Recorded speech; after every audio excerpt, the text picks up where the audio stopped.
కడప నగరపాలక సంస్థ standing committee సమావేశంలో పొందుపరిచిన అజెండాపై స్టాండింగ్ కమిటీ చైర్మన్ కడప నగర మేయర్ కె సురేష్ బాబు మరియు కడప నగర పాలక సంస్థ కమిషనర్ మనోజ్ రెడ్డిలు చర్చించి తగు నిర్ణయాలు తీసుకున్నారు.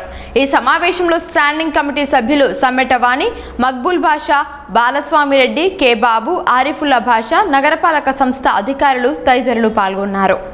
ఈరోజు సమావేశంలో 25 అంశాలు ఆమోదించడమైనది. ముఖ్యంగా కార్పొరేషన్లో కాంట్రాక్ట్ బేస్ కింద పనిచేస్తున్న వర్కర్స్కి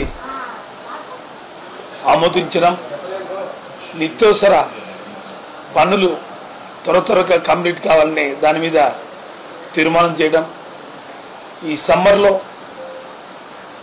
మే దగ్గర పడింది, నీటి వసతి మీద పూర్తిగా చర్చలు జరిపి ప్రాధాన్యత ఇవ్వాలని దాని మీద చర్చించాం.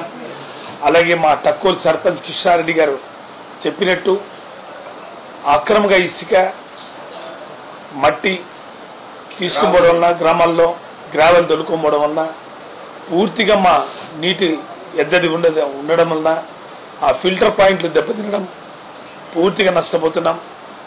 ముఖ్యంగా ఈ ట్రాక్టర్ల ఉచిత ఇసుక అని చెప్పేసి ఏడబడితే అక్కడ దౌర్జన్యంగా ఎత్తుకొని పోవడం, కడప నగరానికి ప్రజలకు దాహతి తీర్చే పెన్నార్ రివర్లో కూడా అక్రమంగా మైనింగ్లు చేయడం, ఎన్ని జరుగుతున్నాయి, ఎన్ని పూర్తిగా అరికట్టాలని చేయడం జరిగింది.